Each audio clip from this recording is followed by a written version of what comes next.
Hello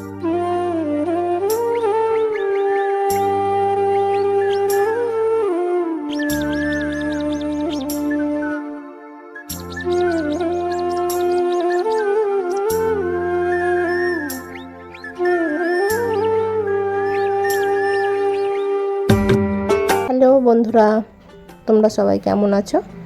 আশা করছি তোমরা যে যেখানে আছো সবাই খুব ভালো আছো। তোমাদের ভালোবাসা আর আশীর্বাদে আমরাও কিন্তু বেশ ভালো আছি। আমি পিঙ্কু আরও একটি নতুন ব্লগে তোমাদের স্বাগত জানাই।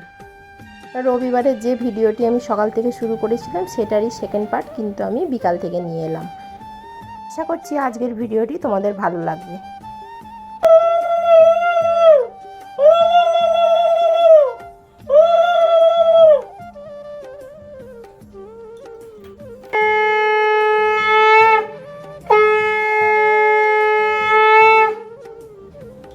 আমি কিন্তু একটা শাড়ি পরে কিন্তু রেডি হয়ে নিয়েছি। কেন বলো তো, আসবে হচ্ছে আমাদের এখানে রথ আসবে, তো ওই জন্য রেডি হয়ে নিলাম। আর একেবারে সন্ধ্যেটাও কিন্তু দিয়ে দিয়েছি। আর যাবো মনসুতলায় ধূপ দিতে। আর যেহেতু রথ তার কিন্তু টাইমই হয়ে গেছে, আর একটুখানি পরেই রথ কাজ বরাবর এসে গেছে, জানো তো। একটুখানি পরেই রথ আসবে, তো ওই জন্য একেবারে কাপড়টা চেঞ্জ করে নিলাম। যেহেতু ওটা ভাত খেয়েও কাপড় ছিল, তো ওই জন্য ওটা চেঞ্জ করে নিয়েছি।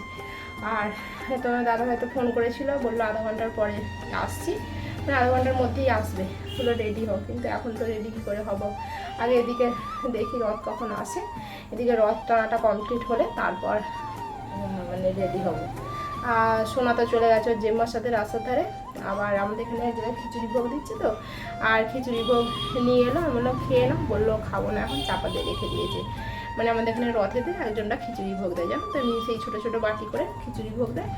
আর ওখান থেকে খিচুড়ি ভোগটা নিয়ে এসেছিলো। চলো দেখি আমিও যাই খিচুড়ি ভোগ। আর এমনিতে খিচুড়ি খেতে আমি খুব পছন্দ করি। আর চলো সন্ধে দিতে যাবো আর খিচুড়িটা নিয়ে আসে, একেবারে মনসুতলায় ধূপটা দিয়ে আসি।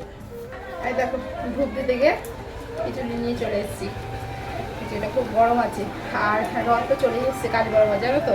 এটা ভাবছি এখন আর খাবো না, এখন খেতে খেতে লেট হয়ে যাবে, আর তারপর রথ চলে যাবে। আর সামনে ওই যে ঢাক ঢোলের আওয়াজ পাওয়া যাচ্ছে। এখন একটা চাপা দিয়ে রেখে যাই, এসে খাবো। চলো দেখতে থাকো পুরো ভিডিওটা। সন্ধেবেলা তোমাদের রথ দেখবো। এখন তো অন্ধকার হয়ে গেছে, এখন তো দেখাতে পারবো না, কেন অন্ধকার হয়ে গেছে, ক্যামেরায় ভালো আসবে না। ওই জন্য তোমাদের ঘরে একেবারে যে বড় রথটা দেখতে যাবো, ওখানে তোমাদের ঘরে দেখাবো, ঠিক আছে?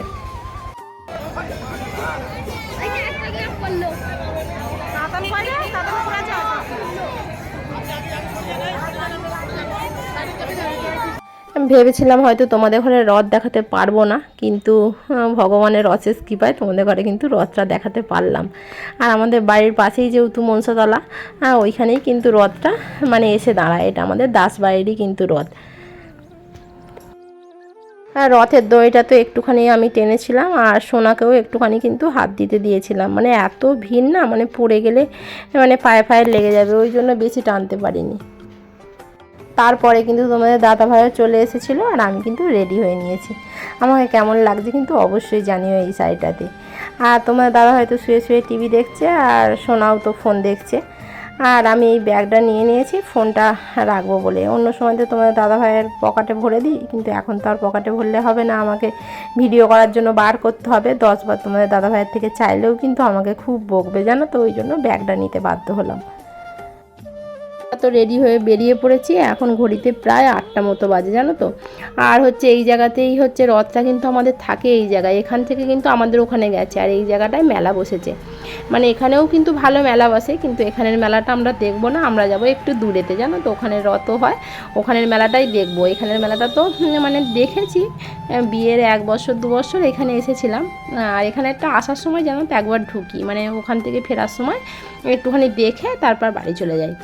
আর আমরা তো যাচ্ছি, প্রচণ্ড এখানটা ভিড় ছিল, তো ওই জন্য একটু আস্তে আস্তেই গাড়িটা চালাতে হচ্ছিলো। মানে এখানেও প্রচুর কিন্তু ভিড় হয়। উল্টো রথের দিন কিন্তু এখানেতেই আসবো, ওই আমাদের ওখানে রথটা টানতে টানতে কিন্তু এখানেই আমরা আসবো, মানে রথের পেছন পেছন আমরা এখানে আসি। আর তোমাদের দাদাভাই তো বলছে যে যত লোক এখানে মেলা দেখতে আসছে, আর তোর মা তো যাবে দূরে, তোর মায়ের তো কাছে জিনিসের পছন্দ হয় না, দূরে দেখতে যেতে হবে। আর ওখানেরটা কী বলো তো, মেলাটা কিন্তু আরও একটু বেশি হয়। এখানে যেমন রাস্তার ধারে ধারে হয়, ওখানে মাঠে মেলাটা হয়। আর মেলা তো আমি ছাড়তে পারি না, মানে যেখানেই মেলা হয় আমি সেখানে কিন্তু আছি।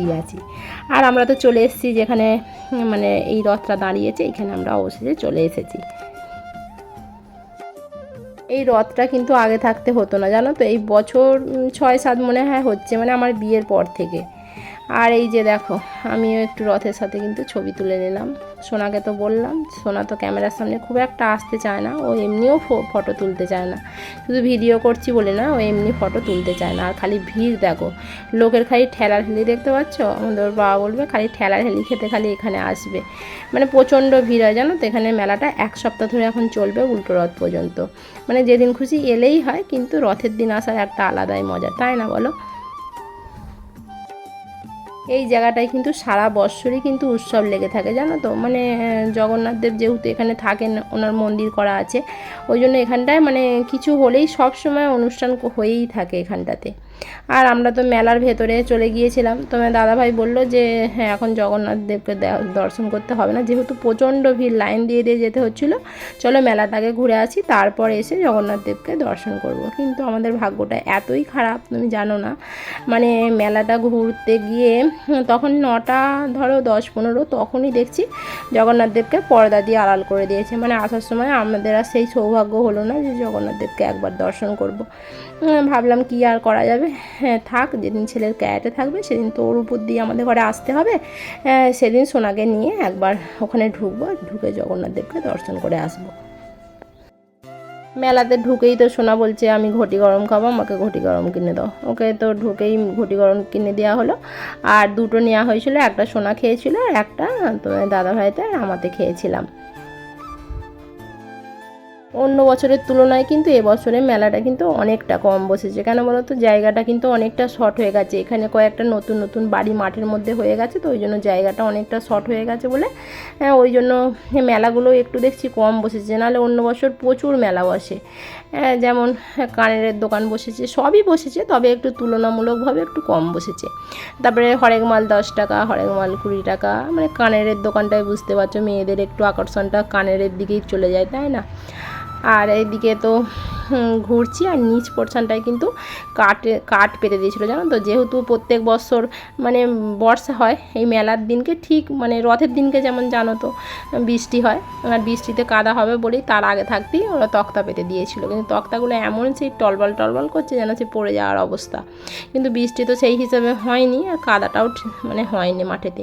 1 বছর গিয়েছিলাম, প্রচণ্ড কাদা, জানো তো, সে কাদা মাইরে মানে মেলায় যেতে হয়েছিল, এরকম হচ্ছে অবস্থা। কিন্তু মেলাতে যেতেই হবে, ঝড়ই হোক আর বৃষ্টি হোক, মেলাতে আমাকে যেতেই হবে। আর সোনা তো ঠিক করে ঘুরতে পর্যন্ত দেয়নি, মানে ওর তো ঘটি গরমটা খাওয়া হয়ে গেল, তারপরেতেই আমি বললাম যে চলো আগে শেষ মাথা থেকে ঘুরে আসি, তারপর যখন আসবো সব দেখতে দেখতে আসবো, তাহলে সুবিধা হবে। ও সেই দেখেছে না পাপড়ি চাট আছে, ও পাপড়ি চাট খেতে তো প্রচণ্ড পছন্দ করে, মানে মেলায় গিয়ে ওকে পাপড়ি চাটটাকে খেতেই হবে, মানে পাপড়ি চাট দেখেছে, তুমি আগে চলো আমাকে পাপড়ি চাট খাওয়াবে চলো। আমি বলছি ঠিক আছে, তুমি আগে এখানটা মেলাটা আমরা ঘুরে নিই, তুমি তো একটা জিনিস খেলে, তুমি একটু পরে খাবে না, তুমি আগে আমাকে পাপড়ি চাটটা কিনে দাও বলে আগে ঘোড়া ছেড়ে আগে ওকে পাপড়ি চাটটা কিনে দিতে হলো।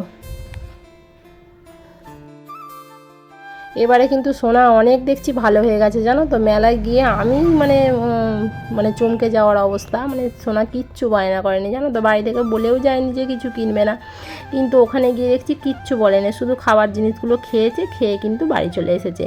যে আমি কিছু চাপবো বা কিছু খেলনা কিনবো, মানে আমি তো ভেবেই পাচ্ছি না, মানে আমি তোমাদের দাদাভাইকে বলছি বাবা ছেলে এত কবে থাকতে ভালো হয়ে গেল বলো দেখিনি, ছেলে কিছু বায়না করেনি, মানে আমিও ভাবছি যে কিচ্ছু একটা বায়না করলো না, কেন কি জানি। আর এখানে পাপড়ি চাটের একটা দোকানে তো দাঁড়িয়েছিলাম, দেখছি সেখানে প্রচণ্ড লাইন দিয়েছে, মানে কখন হবে তার ঠিক নেই। আবার এই দোকানটায় এলাম, একটু মানে খালি আছে, কিন্তু একদম জঘন্য বানিয়েছিল পাপড়ি চাটটা, একদম বাজে খেতে, কিছুই বলতে গেলে দেয়নি, শুধু আলু সিদ্ধ দিয়ে মেখে আর মনে হয় দিয়ে দিয়েছে, হ্যাঁ বাজে খেতে। মেলাতে তো জানো খাওয়া মানে পয়সা খাওয়া ছাড়া কিছু নয়, কিন্তু মেলায় এলে এসবগুলো না খেলেও তো আবার হয় না, তাই না বলো, মেলায় এলে তো এসবগুলো খেতেই হবে। মেলা মানেই তো খাওয়া দাওয়া, খাওয়া দাওয়া ছাড়া আর কি আছে বলো। কয়েকটা করে পাপড়ি দিয়েছে, তাতেই এত টাকা করে দাম নিয়েছে। সোনা এতই পাপড়ি চাট খেতে ভালোবাসে, ওকে জিজ্ঞাসা করছি সোনা পাপড়ি চাটটা ভালো হয়েছে, বলছে হ্যাঁ খুব ভালো হয়েছে। কিন্তু আমি তো খেয়ে দেখেছি পাপড়ি চাটটা একদম বাজে খেতে হয়েছে। মানে মেলায় যেরকম হয় সে তাড়াহুড়ো করে যেমন পাচ্ছে তেমন করেই মানে করে দিচ্ছে। আর ওর পাপা বলেছে আমি আইসক্রিম খাবো, ওই জন্য ও বলছে আমিও আইসক্রিম খাবো। আমি বললাম খেতে হবে না আইসক্রিম তোমাকে, বললো যে না আমিও আইসক্রিম খাবো। আমি কিন্তু আইসক্রিম খাইনি জানো তো, আমি এই কর্নেটোটা খুব একটা পছন্দ করি না। আর আইসক্রিমটা খুব একটা যে পছন্দ করি তাও কিন্তু না। আমি খেয়েছিলাম ফুচকা, আমি ফুচকা খেয়েছিলাম, কিন্তু সোনাও ফুচকা খেয়েছিল। সোনা কোনো জিনিসটাই ছাড়েনি। আমি বলছিলাম যে তুমি খেও না, তোমার পেটে লাগবে। বললো যে না আমি খাবো তোমার থেকে একটা, কিন্তু একটা বলে কিন্তু অনেকগুলোই খেয়েছিল। বলে এই দেখো না এত মেলা বসেছে, মানে আরও বসতো সেই এগুলো ইলেকট্রিক যে নাগরদোল্লাগুলো সেগুলো তো দেখছি এবারে কয় দেখতে পাচ্ছি না, এবারে কয় বসেনি, জায়গার জন্য হয়তো বসেনি। আর হচ্ছে দেখো না ফুচকার সামনে দাঁড়িয়ে আছি কখন থেকে। ফুচকার সামনে কিন্তু বেশিক্ষণ দাঁড়াতে ভালো লাগে না, দেখবে জিভে জল এসে যায়। দাঁড়িয়ে আছি, পাতা দিয়ে দিয়েছে কিন্তু ফুচকা এখনও আমার পাতে এসে পৌঁছায়নি।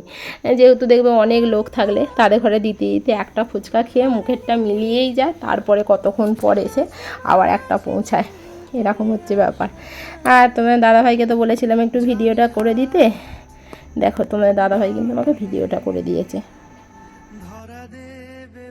সোনা কিন্তু জায়গাটা চেঞ্জ করে নিচ্ছে, কেন বলো তো, যেহেতু আমাকে আগে দিচ্ছে ফুচকাটা সেহেতু কিন্তু ওর পছন্দ নয়, ও আগে নেবে বলে জায়গাটা কিন্তু চেঞ্জ করে নিল। আর মেলা থেকে তো ঘুরে এবার বাইরের দিকে চলে এসেছি। এখানে একটা কি বড় ঝাড় লাগিয়েছে, দেখো কত সুন্দর ঝাড়টা। এটা মেলার হচ্ছে মানে মন্দিরের সামনেটায়, আমরা তো গিয়েছিলাম মাঠের দিকে মেলাটা, এখানটা হচ্ছে মন্দিরের সামনেটা। খুব সুন্দর করে এখানটা সব সময়তেই কিন্তু সাজানো থাকে। আর এই দোকানগুলো কিন্তু মানে 365 দিনই কিন্তু খোলা থাকে। এই সব জিনিসগুলো কিন্তু মানে সব সময়তেই এখানে পাওয়া যায়। আর এখান থেকে তো আমরা খাজা আর হচ্ছে ওইগুলো কি বলে ওই যা হোক নিয়েছিলাম এখান থেকে। আর এখানে হচ্ছে কালকে খাওয়ান দাওয়ান হবে, তার জন্য মানে কুর্নো কাটা হচ্ছে। আর এখানে কিন্তু আমরা একটু ফটোও তুলে নিয়েছিলাম। মেলা থেকে তো আমরা চলে এসেছি, আর এখন বাজে হচ্ছে ঘড়িতে এই যে 10টা বাজছে 10। ঘড়িটা যেহেতু আমাদের ফার্স্ট আছে আর চলে এসেছি। আর এই যে দেখো কি নিয়েছি, দুটো ফুল নিয়েছি দেখছো। আর এইটা হচ্ছে সোনার পছন্দের, আর এইটা হচ্ছে আমার পছন্দের, দেখছো আমারটা ভালো ভালো লাগছে।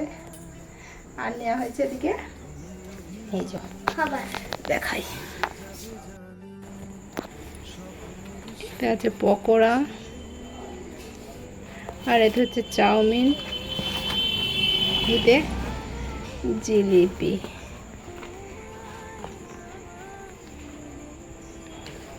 আর এটা হচ্ছে বাদাম। রথের মেলায় বাদাম জিলিপি না হলে হয় বলো। আর এটা হচ্ছে এই যে খাজা আছে, এই দেখো খাজা।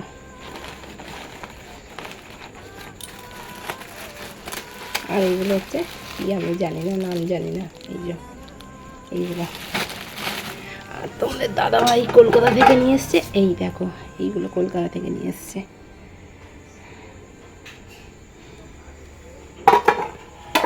কেমন লাগলো অবশ্যই জানিও। চলো আজকের ভিডিওটা তাহলে কেমন হয়েছে অবশ্যই জানিও। যদি ভালো লেগে থাকে অবশ্যই একটি লাইক করো আর চ্যানেলটিকে সাবস্ক্রাইব করো। কালকে নিয়ে আসবো আবার নতুন একটি ভিডিও। ততক্ষণে তোমরা ভালো থেকো, সুস্থ থেকো এবং সাবধানে থেকো। বাই বাই করো।